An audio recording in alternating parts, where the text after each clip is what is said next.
Hello, Jamf Nation. Welcome to Soaring with Jamf Protect session, and please welcome Peter Argyle and Richard Mallion.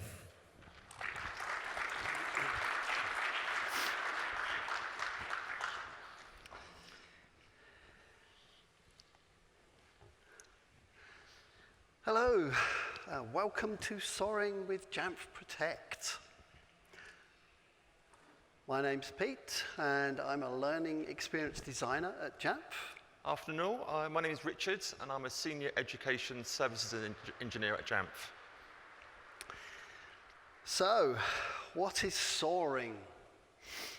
SOAR refers to a product that has certain functionality and stands for security, protection of systems and data,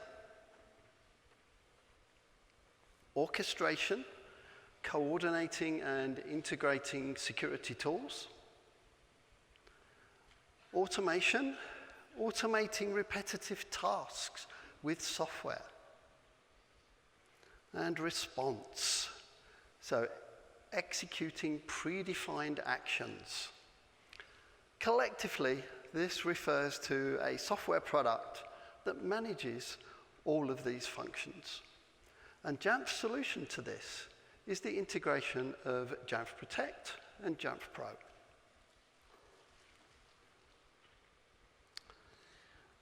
So if we combine Jamf Pro and Jamf Protect, we get SOAR-like functionality. Security comes from Jamf Pro and Jamf Protect, combining to provide protection of systems and data. Orchestration is covered by Jamf Protect, which coordinates and integrating with security tools. Automation is the combination of Pro and Protect, automating repetitive tasks with software. And response is Jamf Pro will execute predefined actions.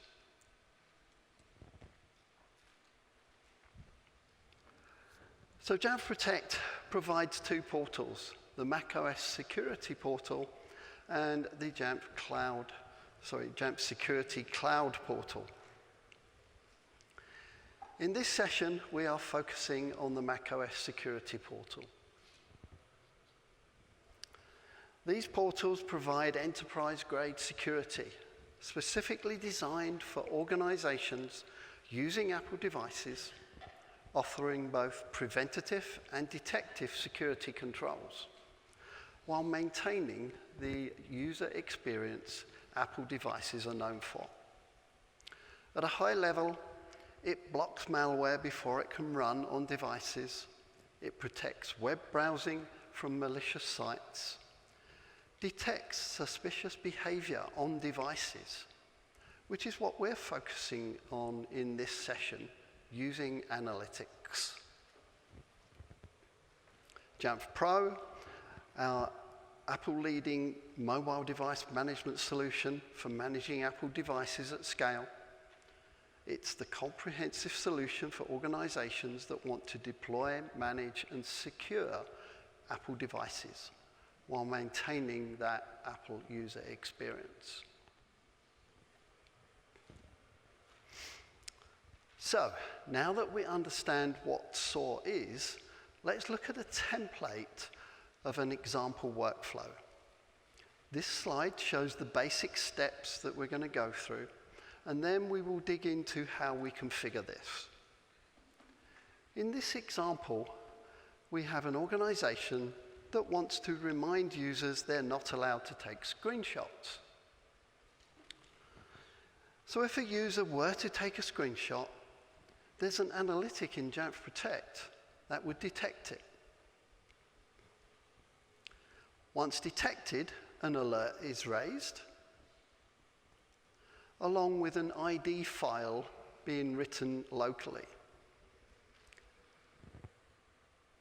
That then causes a background recon in Jamf Pro, and an extension attribute will pick up that ID file that was generated. Once that file is picked up, a smart group will detect it, and our remediation policy will be scoped to that smart group. Okay, so this is our basic workflow and the template for the things that we're going to see today. So, configuration. So, how we configure this is in Jamf Protect, I select Analytics, of which there are currently 156 analytics to choose from. So I locate the screenshot analytic, and I click Edit. And when I edit this, I can add that to a Jamf Pro Smart Group, and I can add an identifier. So here we're using Protect Screenshot. It can be anything you want. It just has to be unique for each analytic that you're creating a workflow for.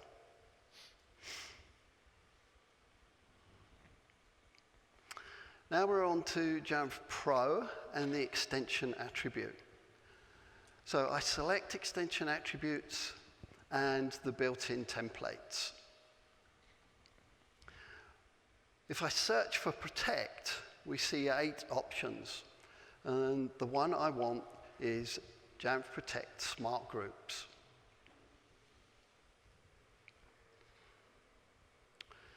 So now I can go to a smart group, create a new smart group, and add some criteria.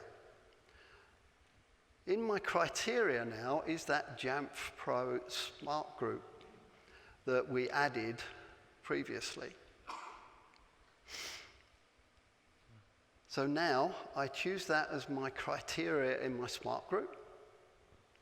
I need an operator, so I set that to like because we want to allow for concurrent detections. And then a value. And the value is important. It must match the identifier file. So whatever I put in the analytic also needs to be here, so those two things connect together. Now, at the bottom there, you see a path. This is the path where Protect will write that file. So library application support, Jamf Protect groups, and then whatever the name was that we put in the analytic. So now I can configure my remediation policy. This can be very varied, as we'll see. But for this simple example, all we're going to do is notify the user. So we start off where we need a custom trigger, and the custom trigger must be set to Protect.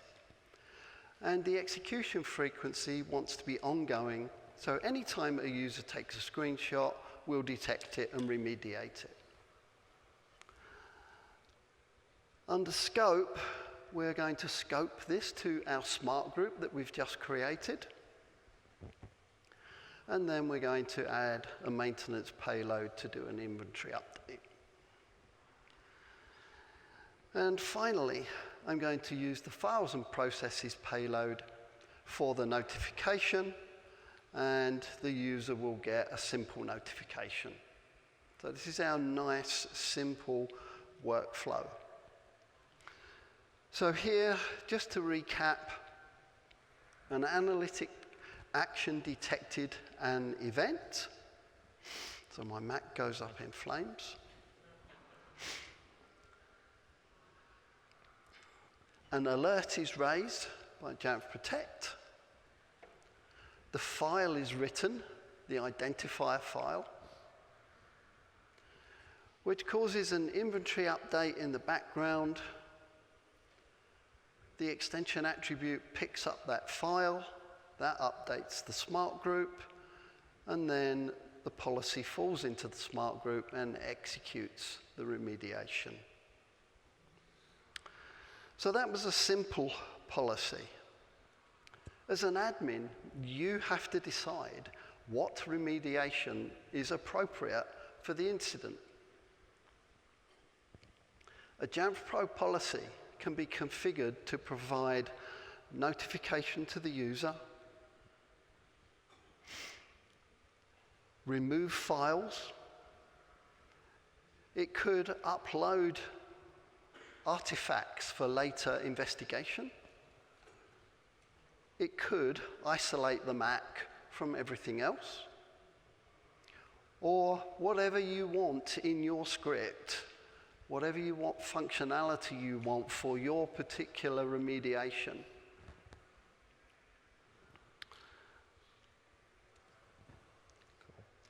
So now we understand how the basic workflow works. We're going to look at one of, well, 3 different workflows or playbooks for various situations. The first one is a network isolation playbook. So the idea is you have a compromised Mac and you want to physically isolate it from the network for many reasons. It could be to stop malware from spreading. There might be data that you want to be prevented from being lost or stolen.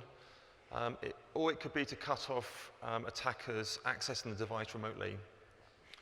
So by isolating the device, this helps your IT team to effectively investigate and remediate your computer and return it to a normal state. So the first part of this workflow is pretty much a template, as Peter just showed you.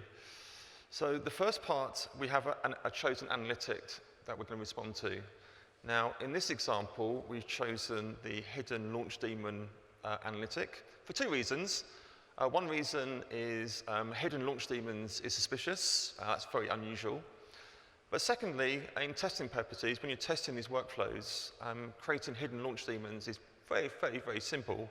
And so it's a great way of testing your workflows. So that's the chosen analytic. So the idea is we get a compromised device, and the analytic will get detected. That will raise an alert back to Jamf Protect. And so at this point, your admins are aware of an issue.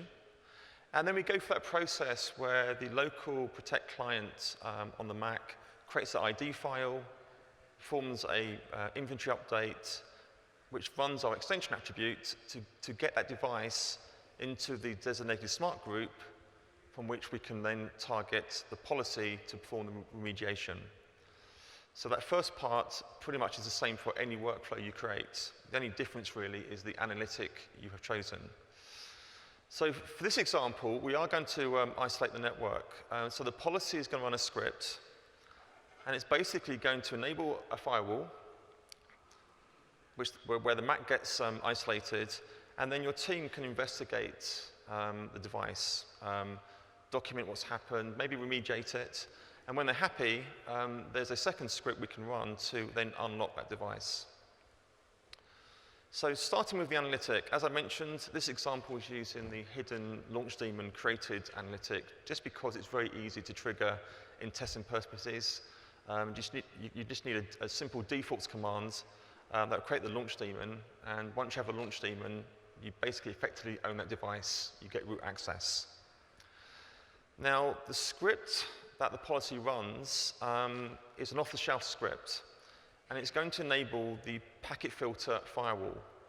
So this is a firewall that Apple adopted quite a while ago. It's not the firewall you see in system settings. That's an application level firewall. So this file is a bit more sophisticated. It can do packet filtering. It can block or allow network traffic based on IP addresses, port numbers, protocols, interfaces. So we're going to use this to isolate the device. And the script is basically off the shelf. Jamf has a GitHub repository, which is on the screen, and where they have lots of useful scripts, analytics that you can use for Protect. And one of them is this playbook, where we can isolate the computer. So we can use this script, and we're also going to be using IBM Notifier. So we're going to use this to inform the user what we're doing. They may be surprised that they can't access Netflix at this point, so you might want to inform them that we're now investigating an issue. So I'm just going to take you very quickly through the script at a high level, just to show you, these are very clean kind of modular scripts, very well written, very well documented. So you can take them as they are, or you can easily modify them for your specific needs. So at the top of the script, we have a bunch of settings that kind of sets the script up. So the first one is a variable that stores the IP range for Apple's push notification services. So even though we're going to isolate the network for this compromised device, we still want it managed. And management comes in two forms. One is via, obviously, Apple's services, and the second is via Jamf Pro. So we're going to be using this range shortly with the PF firewall to still allow that traffic through. The next variable is just going to hold the naming convention you want for your firewall rules. So this can be set to typically your company's DNS name reversed and some description, and it allows you to identify your rules from other rules that may have been set up by other services on that device. Okay. We then have a directory, which is basically a resource directory where the script can kind of pick up other resources. One would be IBM Notify. You might put in there some branding to brand the message the user sees. Okay. And then we've got a couple of flags. The first flag is whether you want to inform the user that something's happened. So this is optional. So there's a flag you can set to yes or no. And then below that, we have the initial settings for IBM Notifier, just to set the initial kind of UI for that dialog. So any branding, which buttons you want, initial kind of default text. And then finally, there's an extra flag we can set to get the script to run an additional Jamf policy after network isolation. So you might want to run a second policy to allow additional tools and resources to be downloaded to that device to help in the investigation. So let's dig into the script now. It's pretty modular. It's all done by functions, so every part of the script is pretty well defined. So this first function is going to get locally the URL to your Jamf Pro server, so the server that's managing this device. So we need this URL so we can allow traffic through from this service to the device, so it can still be managed.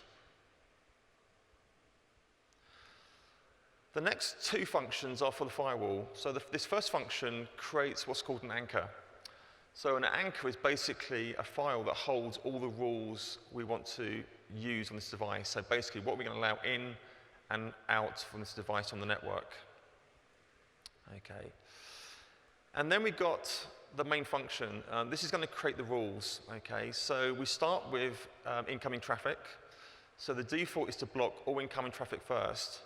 But then we allow incoming traffic from Apple, so Apple's push notification services, and also from the Jamf Pro server managing this device. So these two services can still reach out to the device and manage it. We also allow incoming traffic from the DHCP server we're using. And then we've got the outgoing traffic. And again, by default, we block all outgoing traffic, but still allow outgoing traffic to Apple and Jamf Pro. Okay. So this creates the rules for the firewall. Next, we have a function to create a launch daemon. So what we don't want is the user having the ability to reboot the computer and disable the firewall. So a launch daemon gets created to allow the firewall to be re-enabled after each reboot, basically. So within the program arguments, you can see the PF command. And -E basically enables the firewall, and -F points it to the rules we wish to load up for the firewall. So that's the launch daemon that will keep the firewall persistent. We then got the function that starts the firewall shortly. Okay, so basically this function initially stops the firewall in case it's already running, and then it basically loads up the firewall via a launch daemon. And then subsequent reboots, this launch daemon is going to start the firewall. And then finally, we've got two functions for those optional settings. The first one is the notifications. So this is the function that shows the message to the user if you've got that enabled. And then the last function is the function that checks and runs any Jamf policies you've designated, basically. And then right at the bottom, we have the functions being called. So they're kind of called in the order I showed you, basically. So that's the script as it is off the shelf, but as you can see, you can probably easily modify that for your particular circumstances. So with this workflow, the admin has got a few options. As it's a launch daemon that's been created, you could just delete the launch daemon and move on. But in this example, we're basically going to lock the device down. Our IT team, our InfoSec team can come along, look at what's happened, capture the launch daemon if necessary, clean the Mac up, and then they can run the unlock script to get the device back on the network and the user on their way.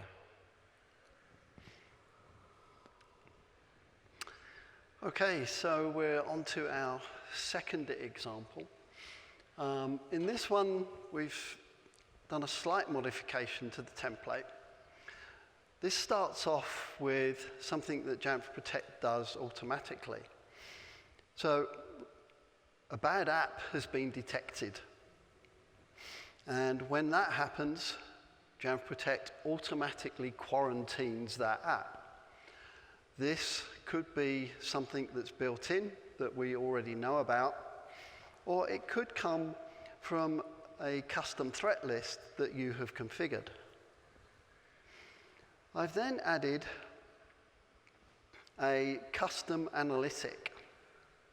And the custom analytic is there to detect the moved application into quarantine. Then we follow the template as we have before.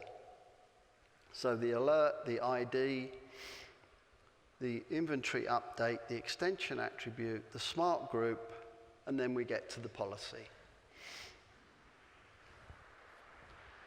So our policy in this case is going to first notify the user. It's then going to take the bad app from quarantine and upload it. Now, in this example, we're saying we're uploading it to an Amazon S3 bucket, but our playbooks that you'll find on GitHub do many other things as well, so it doesn't have to be Amazon. This is so that we can go and investigate what this thing is later on. So we've moved it up into the cloud, and then once we've done that, we will remove it from the actual device.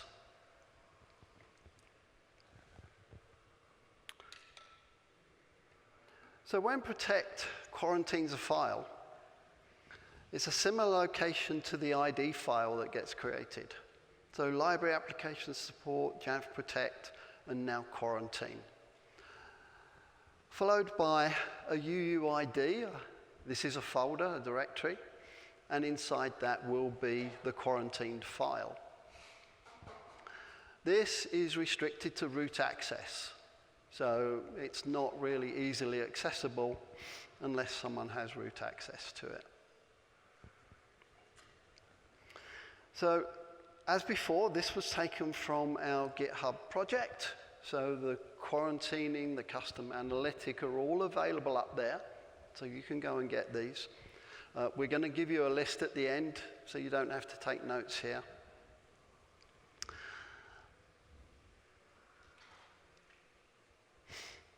So the remediation here, just to review, I had a custom analytic to detect the movement of a file in quarantine. We wanted to notify the user. We then wanted to make sure we capture that item. So we uploaded it to AWS, and you can deploy credentials. And Amazon have a nice command line tool for doing the upload. This was all done in the script, so that is all part of what's in GitHub. Okay, so for the final one, we're actually going to be combining parts of the previous one that Peter showed you with a new workflow. So what you tend to find is these workflows are quite modular. You can combine them to create more advanced ones. And this one is going to be using a tool called Aftermath. Now, Aftermath is a great tool. It's an open source Swift-based binary and framework. And the idea is it can be used by defenders, so your IT team, to collect and subsequently analyze data from the compromised computer. Now, we get a lot of data from Protect by default. When the alert is raised, we get all the details the analytic detected. If you've got telemetry enabled, you get telemetry. But there's a lot more data available, what processes were running at the time, what happened on the file system. So Aftermath can be deployed and collect that data for further analysis. So you can deploy Aftermath with the MDM or the management server. So this could be part of your workflow. When the analytics is detected, it deploys Aftermath and runs it. Or it can be run manually if your IT team is in front of a computer. And when you run it, it has two modes. The first mode collects data. This can take a few minutes, but it basically gives you a pretty comprehensive data collection of what happened around the time of the incident. So for instance, it collects a load of artifacts. It will collect things like what configuration profiles were installed, it will collect your logs, your shell history. It would collect what happened on the file system, so what files were created, modified, deleted, etc. It would give you a process tree of what processes were either launched or terminated, and then things like network details at the time. Was there any persistent changes with things like launch daemons and system extensions? So you get a lot of data. Now, this can be quite overwhelming. So once this data has been collected, Aftermath zips it up, and then you can ask Aftermath to analyze it. And when you analyze it, you get a much simplified report. Basically, you get like a timeline, like a storyline of what happened on that device. So this is what you end up with. So the storyline basically is a list of all the events that happened, so processes, file system events, etc., in a chronological order. All the dates are kind of standardized. So typically with like Unix, depending which tool you use, you get different date formats. So all the dates are standardized basically. And the storyline just gives you an overview of what happened on that device. And then you have a few other reports specifically around the file timeline, the process tree, system information, things about transparency, consent and control, and also Protect. And then you can take this report and hopefully give you a better understanding of what happened when that analytic kind of got triggered. So the actual playbook, the first part of this is pretty much the same as all the other ones. You have the analytic that gets triggered, and it's going to go through the same process where it creates the ID file. We do an inventory update to get our device into the smart group to then run our policy. The difference here, though, is the script. And this time, the script, again, optionally can show a message to the user, which you might want to do. We run Aftermath and then run the analyst option. We zip it up, and then we take the part of the previous workflow, and we can then offload that and upload that to something like Amazon Web Services. So our IT team can then analyze it when they need to. Okay. So that's an example of using Aftermath as a playbook. So again, as far as a script overview, we showed a message to the user. We ran Aftermath. We got Aftermath to collect and then analyze data. We zipped it up. And also, we could zip up any other artifacts on the computer that are relevant. We upload that data to AWS. We clean the computer up. We remove all the reports. And then we do that inventory update. And so as far as the admins occur, or the admin side of things, again, once those reports are uploaded, at their leisure, they can also analyze those reports and see what happened, okay. So hopefully, 3 useful examples you can kind of build on. So a little plug, we do have some training courses on our security products. We've got the 170, 270, and 370. So the 270 and 370 are just instructor-led training courses that cover all our security products. So Jamf Security Cloud and a macOS security portal. And you go from learning the products, understanding what they do, to building kind of advanced workflows. And the 170 is basically an online version. So the course is free. And if you rush back to the training booth in the expo shortly, there are some vouchers up there for a free exam. Okay, so that's a kind of a free course. All the links, everything we talked about, we've added to a handout. So in the session catalog, you should be able to find the handouts.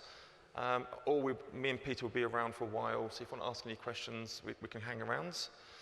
So thank you for listening. Hope that was worthwhile. And I think we have some time for some Q&A, I think.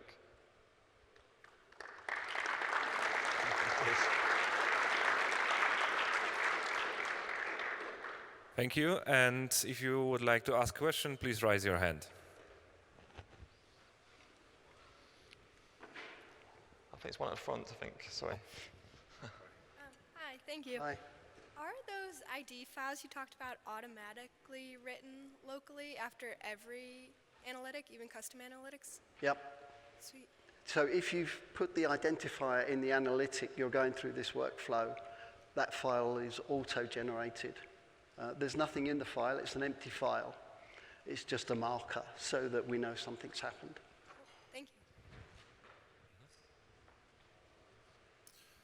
Are these solutions meant to be run just as Jamf Protect, or can they run alongside other frameworks like CrowdStrike, where they might be detecting the same bad app, and then would that interfere with the workflows?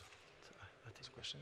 Sorry. I didn't quite catch that, sorry. Yeah. Can you run these workflows with Jamf Protect alongside other frameworks like CrowdStrike, where they might be detecting the same vulnerabilities and causing havoc? To be honest, not sure. I wouldn't, I guess there could be conflicts.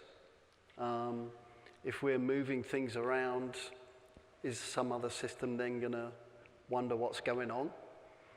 Or if they're doing the same thing, we're going to wonder what's going on. So maybe that would, as we always say, test, test, and test again. Next question. Please raise your hand.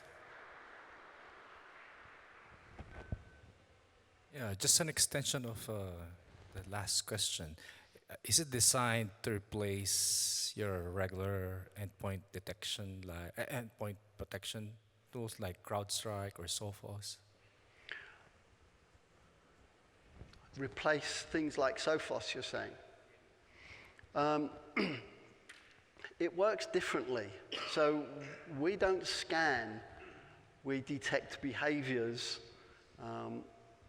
So not necessarily replace.